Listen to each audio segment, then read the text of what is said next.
looking. Salut à tous, on se retrouve aujourd'hui pour une nouvelle vidéo de cuisine. Aujourd'hui on va faire un dessert. On va faire une tarte aux noix. C'est une spécialité de la région du Lot et j'aimerais bien vous la faire découvrir. Alors pour la recette, eh ben c'est par ici. Allez, bienvenue dans ma cuisine. Alors les ingrédients pour faire notre tarte aux noix, on va avoir besoin pour commencer de faire un fond de tarte sucré. Donc très simple, 225 g de farine, 125 g de beurre mou, 125 g de sucre semoule, un œuf ainsi qu'une pincée de sel. La garniture pour la tarte sera composée de 500 g de cerneaux de noix. Donc si vous pouvez prendre des noix du Lot, vu que c'est une recette du Lot, c'est mieux. Sinon, vous prenez les noix qu'il y a autour de vous. Vous aurez besoin également de 20 centilitres de sirop de sucre de canne, 200 g de beurre mou et de 150 g de sucre brun. Donc là, j'ai choisi du muscovado pour son arôme et sa saveur très prononcée. On aura également besoin du zeste d'une orange bio, donc que j'ai déjà zesté. Puis là, je vous ai mis un petit peu de beurre qui nous servira simplement à graisser notre moule. Alors, j'ai mis la farine dans le bol du mixeur. Je pars en vitesse 1, donc on travaille avec la feuille, et je vais ajouter le beurre.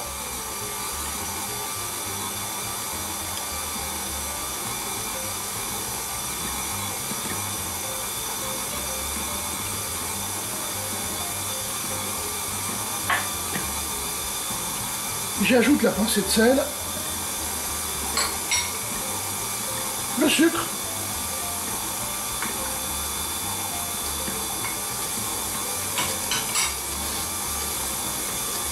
donc je vais laisser sabler le mélange.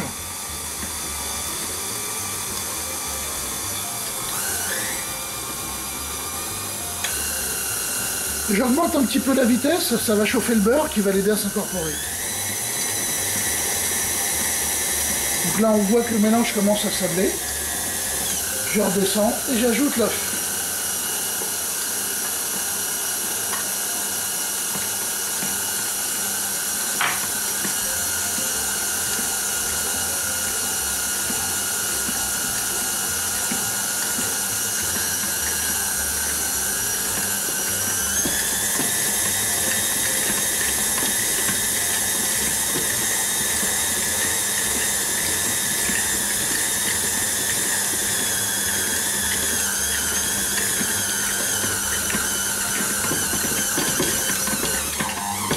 Voilà, il n'y a pas besoin d'aller plus loin.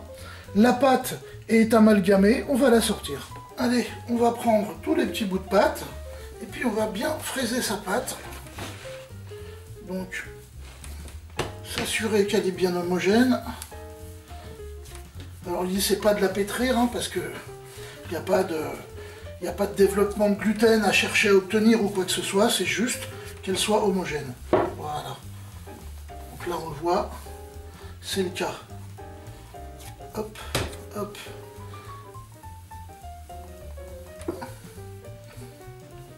Parfait. Alors je vais la bouler. On va mettre du papier sulfurisé, une feuille en dessous, une feuille dessus.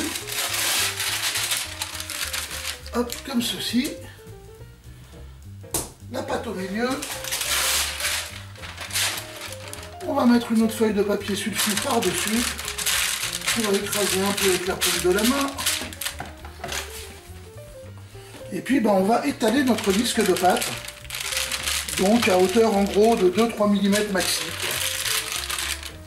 La pâte est étalée entre ces deux feuilles de papier sulfu, vous voyez. Donc j'ai mis le cercle au milieu pour m'assurer qu'il y en aura bien sur les bords. Bon. Donc il faut prendre, pour cette recette, vous aurez besoin d'un cercle en 24, une taille de 24.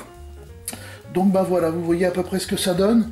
On va maintenant mettre cette pâte au réfrigérateur pour 1 heure et puis on va continuer la suite de la recette. J'ai mis le four en préchauffage à 170 degrés chaleur tournante. J'ai préparé une plaque sur laquelle j'ai mis une feuille de papier sulfurisé que j'ai beurré en dessous pour pas qu'elle bouge en fait.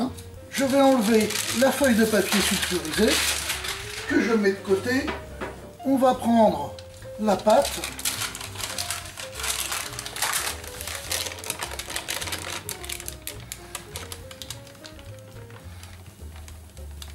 Avant de déposer notre pâte sur le cercle, on va le beurrer. Donc tout bête, hein. On prend le pinceau et puis on y va à l'intérieur. Voilà, on va pouvoir déposer la pâte.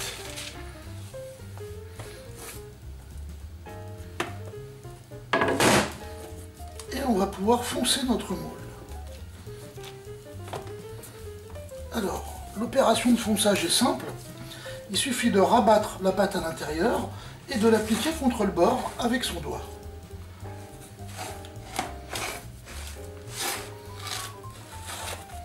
De façon à bien s'approcher du rebord. D'un coup de rouleau, on va retirer l'excédent de pâte.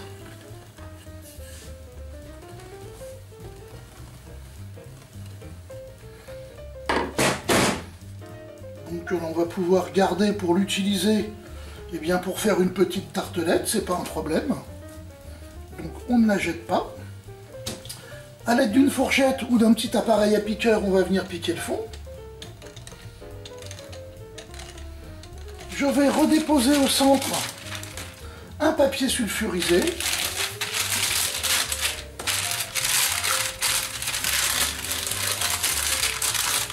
Dans lequel je vais déposer un pois parce qu'on va faire cuire notre fond de tarte sucrée à blanc. C'est-à-dire qu'on va le faire cuire avant de le garnir.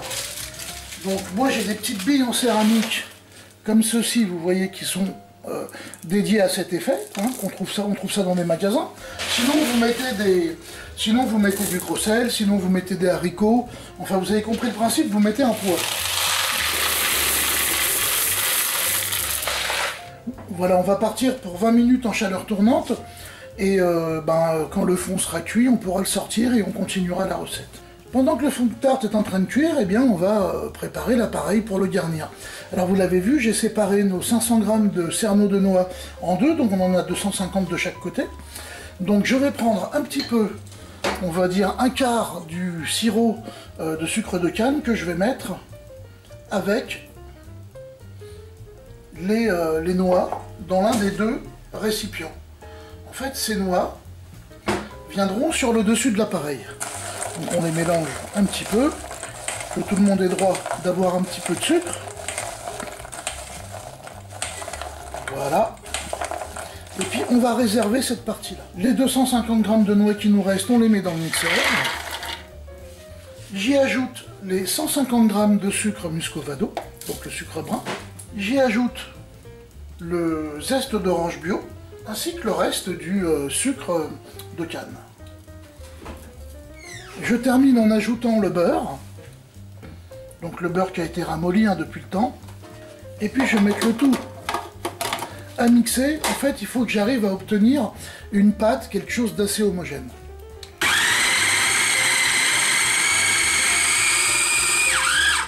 Voilà. Donc là, on obtient un mélange qui est quand même assez homogène.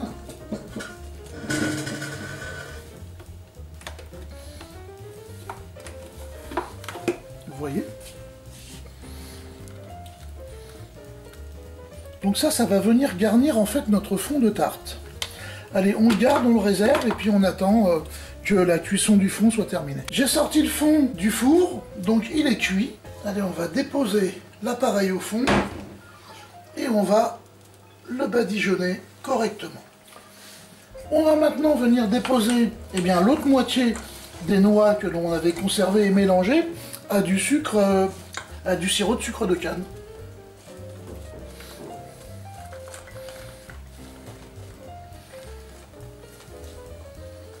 Alors j'appuie un petit peu pour que les noix rentrent un peu dans l'appareil. Allez, on va partir pour 20 minutes à 180 chaleur tournante.